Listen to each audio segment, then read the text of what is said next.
Hi guys, OB Dave here. And I am Ash. Together we are OB Dave and I am Ash. Yeah. Now I've showed you a couple of popomedic videos so far. Yes. And you said last night you're enjoying the documentary style reactions that we're doing that are a bit more... thought-provoking. Yeah, like, a bit more because debate.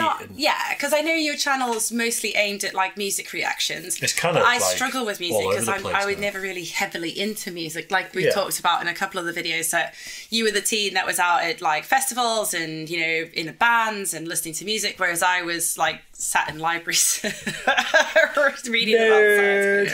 Or going to comic book, you know, like festivals. To be fair, you grew up shooting guns and doing outdoors stuff and things like that, so you can be a nerd in your teenage years and early 20s because you grew up doing all the legit stuff as well. True. So now you're like a badass nerd that can shoot guns. So that's why it's been a while since I've held a weapon, so I'm probably not very good, not very accurate. Right then. We actually need a different button, not just a goat button. We need like an innuendo button or like just a term like Uncle Roger does. He said, what is he? He even explains it. It's like for you. And then the other one is hiya. I can't remember the two. Someone's going to clip that. Hiya. Anyway, so I sort of talked about the KILLDOZER the other day.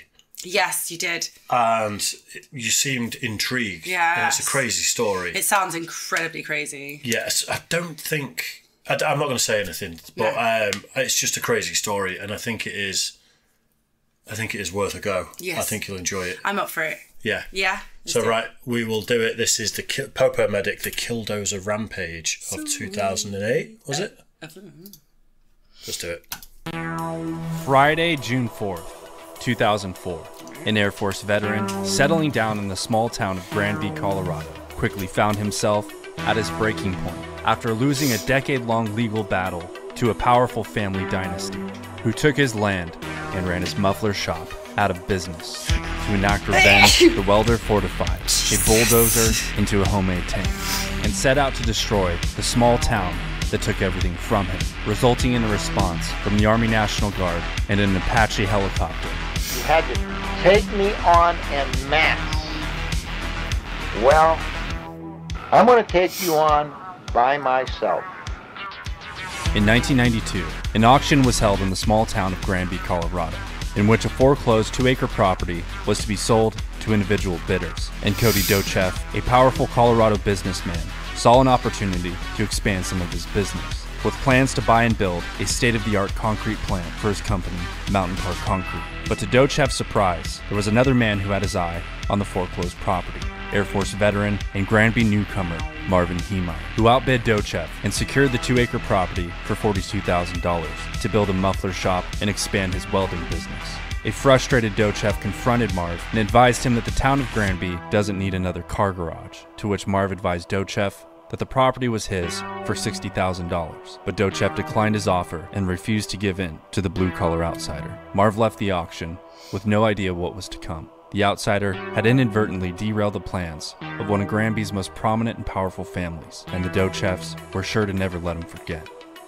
By the late summer of 1992, Marvin Heemeyer settled in to his new hometown of Granby. He renovated the 2-acre property and built a large warehouse to serve as his body shop. And shortly after, Mountain View Mufflers was officially open for business. His neighbors at Mountain Park Concrete weren't too pleased, among them Cody Dochev. And in the months to follow, the Dochev secured a loan and offered Marv $250,000 for the 2-acre property. But Marv reportedly raised the price to $375,000 and again to $1 million, further agitating the Dochevs. A few weeks later, Marv received a letter from the town of Granby informing him that his property sewage wasn't up to code. He assumed the problem wouldn't take much work and inquired on how and where to hook up his sewage lines.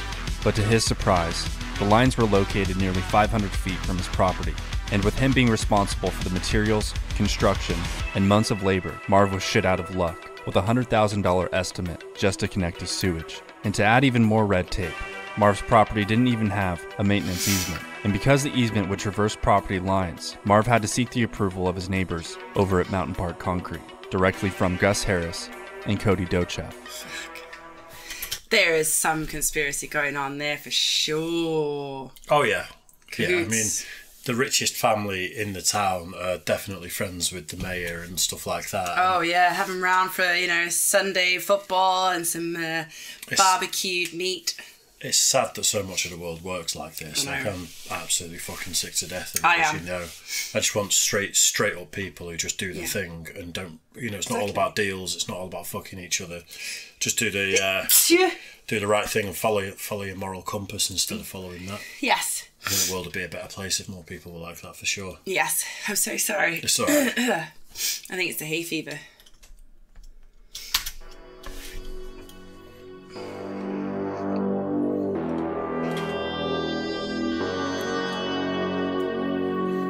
Marv went straight to the board of the sewer district, run by another Granby family dynasty, Ron Thompson, a friend of Docheff's and brother of Granby Mayor Dick Thompson. So, brother And of like the mayor. Docheff, Ron Thompson wasn't too keen on outsiders like Marv.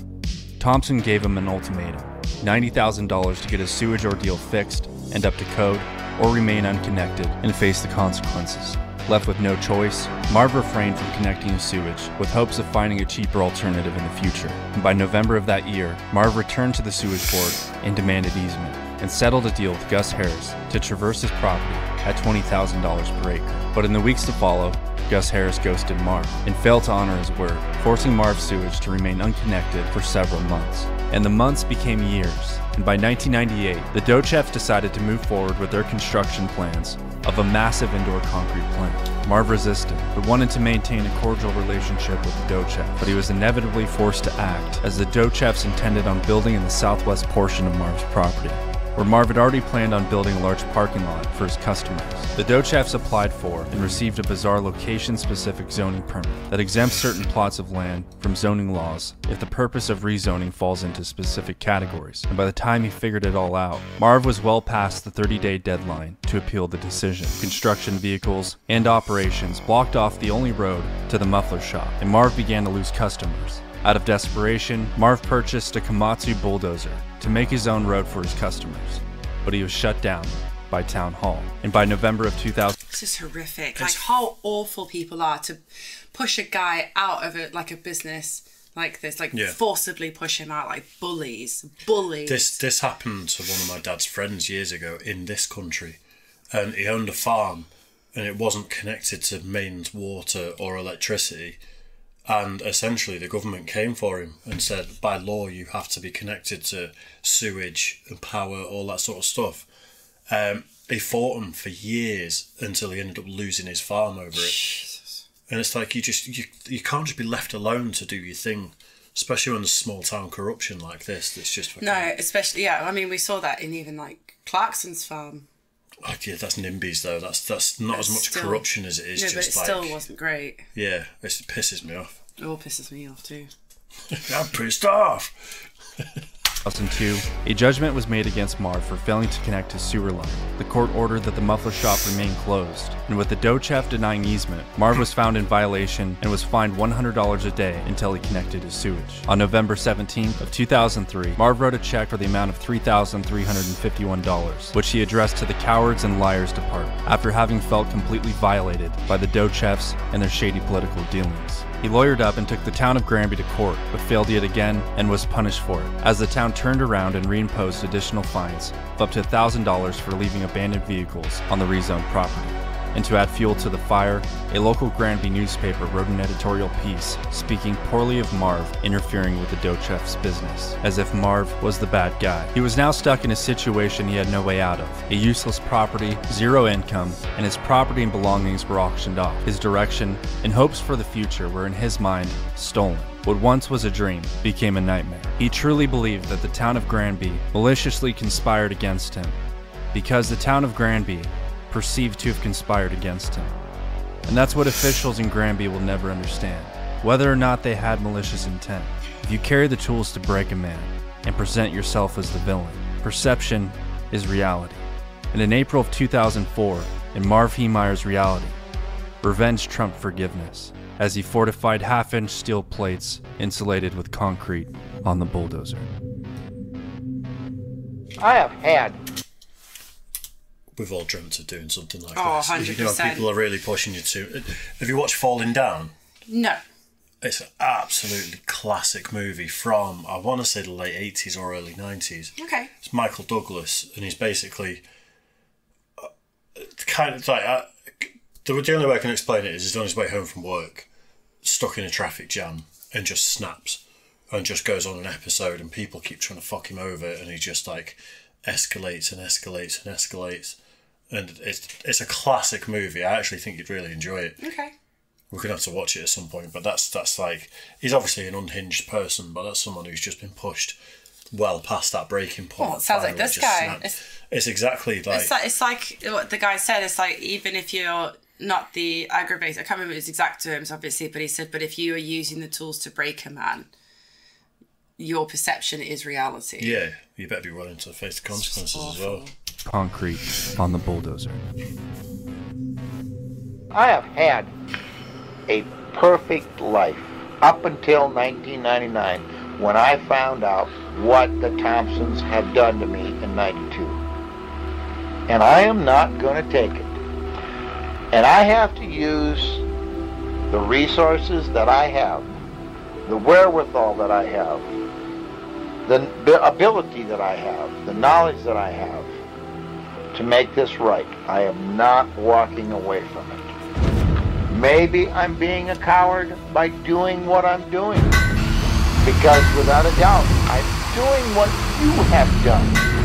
I'm lying. I'm conspiring. I'm keeping things secret. And it's going to happen. If I would have been married, had a family, you know, things may have gone different.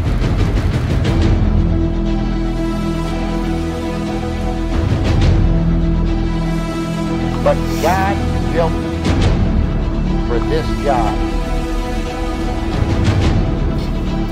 Just very quickly, I just can't get out of my head that they started building on his land. Yeah, because of some zoning laws. Which is just disgusting. Like, he owns that land. This, like, obviously HS2 has been cancelled, which is supposed to be a high-speed rail from London to Manchester, and then it was supposed to connect the east and the west of the north of England, because there's no great connection at the moment. And it was corruption. It was obvious corruption. It was ridiculous. They did compulsory purchase orders all up and down the country of people's homes. And I went and viewed a house years back, and a nice old couple came from a house a couple of doors down. It was a nice little cottage. They had, I think, 5 acres behind the house, and they were running it like a homestead, living the dream. Yeah. And they said, don't purchase that property. And I was waiting for the estate agent at this point. And I said, why? And they just went, it's blighted. And I went, what do you mean by that? And they said, there's going to be a compulsory purchase order on this property by HS2. It's all going to be pulled down, and a new rail line is going to go here. And I was like, surely the estate agents have got to tell you that by law. And she was like, no, apparently not. No. But they had their property forcibly purchased off them. So they were just trying to quick sell it to someone else to deal with? No, well, they weren't. The old couple lived a couple of doors down. I was looking at a house a couple of doors away from them. Beautiful little cottage they've lived in for like 20, 30 years. 5 acres at the back. No matter how much money they get paid for that house, they're not finding that property again. No. And I left. I didn't meet the estate agent, and I got some angry phone calls from the estate agent. And I'm just like, fuck you. I'm not explaining myself. No. It's disgraceful that you're trying to sell that property to people. Yeah. And now, thankfully, it's been cancelled. But where do these people stand who were forcibly removed from their homes and bought out? It's just disgusting, isn't it? I can't stand stuff like that. It's freehold as well, so they own the land that the property's on. But the government come along and say, no, we need that for something. It is disgusting. It's so disgusting. It's like, you own that property. I'm getting fired up now. You had to take me on en masse. Well, I'm going to take you on by myself.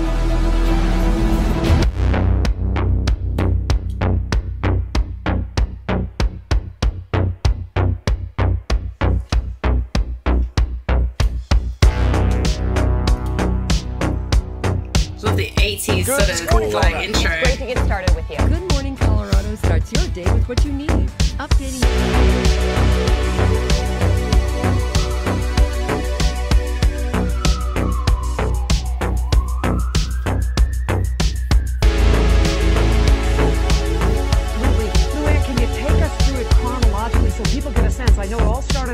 o'clock this afternoon. Where did he begin? Do you know? Marv took the dozer straight through the Mountain Park concrete plant. His arch nemesis Cody Dochev tried to stop the onslaught by ramming Marv's KILLDOZER with a wheel tractor scraper, but retreated once Marv opened fire through one of 3 gun ports installed on the KILLDOZER.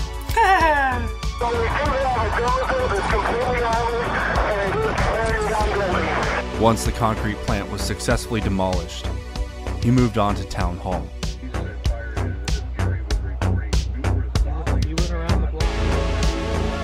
Next, he destroyed the Granby newspaper office that slandered his name.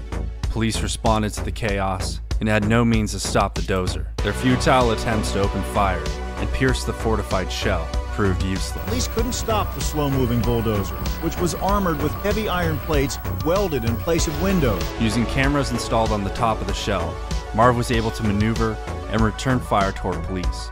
Officer Glenn Traynor of the Granby Police Department rushed the KILLDOZER and climbed atop the shell in an attempt to find an opening, but to his surprise, the entire shell was welded shut as one fixed piece. Marv Heemeyer had no way out and purposefully lowered the shell over himself to commit to his plans, sealing himself inside.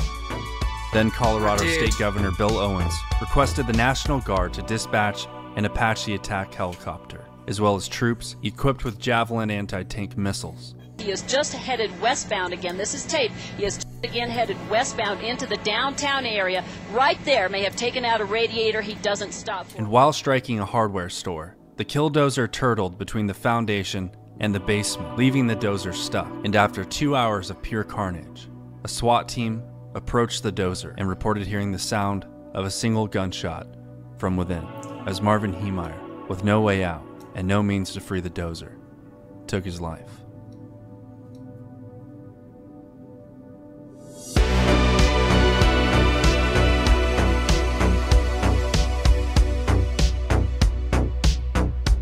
After hours of trial and error, authorities were able to break open the shell using an oxyacetylene cutting torch and recovered Marvin Heemeyer's body at approximately 2 a.m.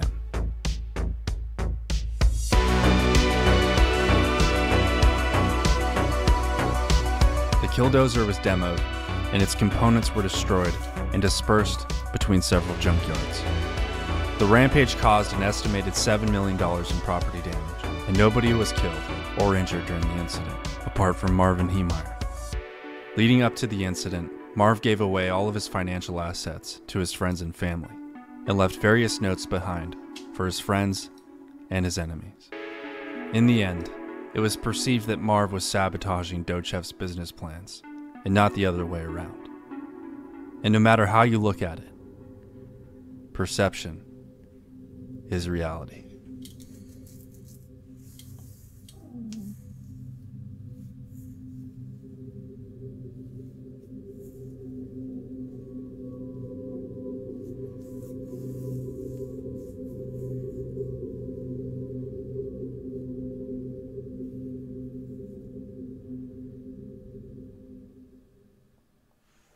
Hey guys, if you enjoyed this video, be sure to hit that subscribe button. There's a lot more mini documentaries in the works. What a fucking legend. He's just... What a dude. It's a military veteran as well, being treated like that. It's just disgusting. It is, isn't it? Just, not even just a military veteran, just doing it to human. anyone. Just anybody. Like taking their livelihood away like that, and with the abuse of power. It's bad, isn't it? It's disgusting. I hate that world. I hate that corporate life. I absolutely hate the lack of ethics based off your bottom line. Yeah, I hate the whole it's who you know, not what you know is bullshit. Sorry. But that's the way the world works, unfortunately. It actually genuinely does. I know, it's disgusting.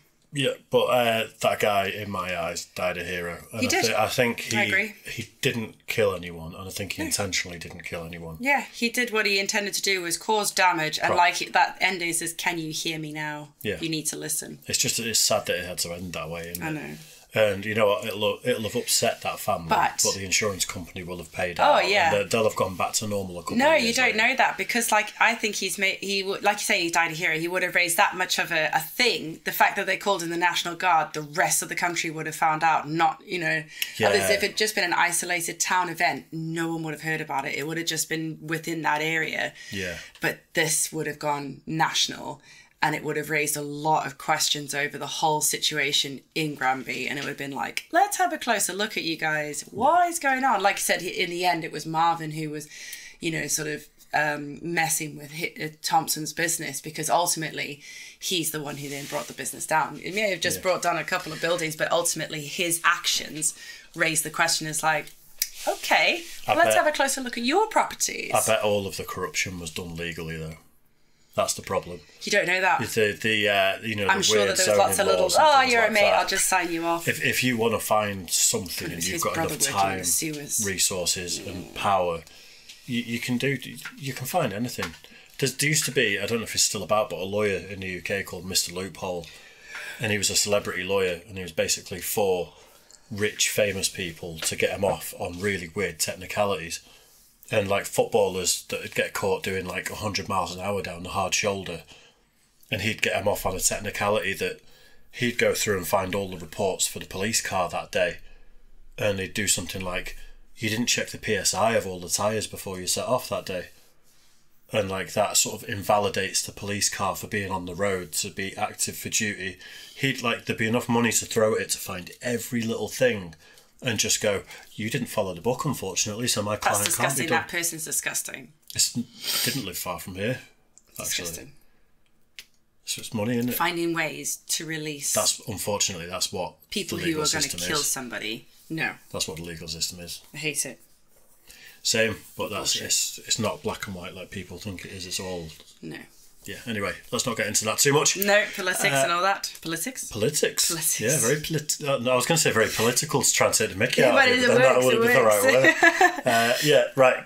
Hope you guys enjoyed that too. I'm loving rewatching some popomedic. I've not seen all of it anyway, but the ones we've watched together, I've seen before. I really enjoyed them. Really fascinating, really interesting. How good is he at editing and music choices and everything else? Yeah, he's just not biased. That's the only thing. He might lean towards the vigilante a little bit that situation, but I think anyone with a heart would do. But then does that put into question is how much of the information we're getting is accurate? I think... Because true bias... I think when you're building a career as a YouTuber doing these sort of internet documentaries, you've got to dot your I's and cross your T's. If you're biased, people call it out. People make videos on you being biased about something. Maybe we haven't just seen those. Maybe. Let us know if you know more about it in the comment section. As always, like and subscribe, and we will see you all soon. Bye, guys.